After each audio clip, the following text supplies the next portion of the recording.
સમાચારોની શરૂઆત કરીએ। કેન્દ્રીય ગૃહ અને સહકાર મંત્રી અમિત શાહ ગુજરાત આવશે। ગુજરાતના 3 દિવસના પ્રવાસે આવશે કેન્દ્રીય ગૃહમંત્રી।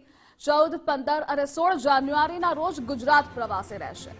સંસદીય વિસ્તારમાં પતંગ ઉત્સવમાં તેઓ હાજરી આપશે। તો ભાજપ સંગઠનની નવી રચના વચ્ચે કેન્દ્રીય ગૃહમંત્રીનો આ ગુજરાત પ્રવાસ। ભાજપ સંગઠનની રચના સંદર્ભે રાજકીય બેઠકો પણ સંભવ છે।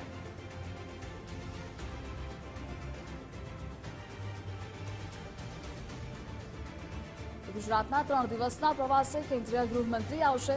14, 15 અને 16 જાન્યુઆરીના રોજ તેઓ ગુજરાત પ્રવાસે છે। સંસદીય વિસ્તારમાં પતંગ ઉત્સવમાં તેઓ હાજરી આપશે। તો ભાજપ સંગઠનની નવી રચના વચ્ચે કેન્દ્રીય ગૃહમંત્રીનો આ ગુજરાત પ્રવાસ કે જે અતિ મહત્વનો મનાઈ રહ્યો છે। ભાજપ સંગઠનની રચના સંદર્ભે રાજકીય બેઠકોની પણ સંભાવનાઓ વધી ગઈ છે। તો બેઠકોનો દોર પણ ચાલશે। આ સાથે અનેક કાર્યક્રમોમાં તેઓ હાજરી આપશે। અને આ સાથે સંવાદદાતા નિકુંજ જોડાયેલા છે। નિકુંજ, અમિત શાહ 3 દિવસથી ગુજરાતની મુલાકાતે આવી રહ્યા છે, તેમના કાર્યક્રમો વિગતો જણાવશો।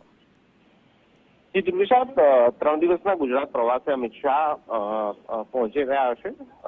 14, 15 અને 16 જાન્યુઆરી તેમનો આ ગુજરાત પ્રવાસ છે અને દર વર્ષે મકર સંક્રાંતિનો તહેવાર જે છે તે પરિવાર સાથે પોતાના સંસદીય વિસ્તારમાં કાર્યકર્તાઓ સાથે અમિત શાહ મનાવતા હોય છે અને આ વર્ષે પણ 14 જાન્યુઆરી મકર સંક્રાંતિનો તહેવાર અમિત શાહ પોતાના સંસદીય વિસ્તારની અંદર ઘાટલોડિયા, સાબરમતી અને કલોલ વિધાનસભા જે વિસ્તાર છે તેમાં તેઓ પહોંચશે અને કાર્યકર્તાઓ સાથે મકર સંક્રાંતિનો તહેવાર ઉજવશે, પતંગબાજી કરશે, તે પ્રકારના દ્રશ્યો પણ સામે આવશે।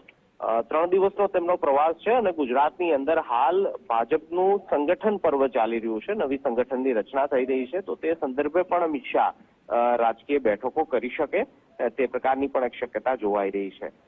પ્રદેશ પ્રમુખની નિયુક્તિ પહેલા એક કોર ટીમની બેઠક ગુજરાત ભાજપની મળવા જવાની છે અને સંભવતઃ 15 અથવા 16 જાન્યુઆરી અમિત શાહની હાજરી જ્યારે ગુજરાતની અંદર હશે ત્યારે જ આ બેઠક મળશે તેવી પણ એક શક્યતા જોવાઈ રહી છે। જી નિકુંજ, જોડાવા બદલ આભાર આપનો।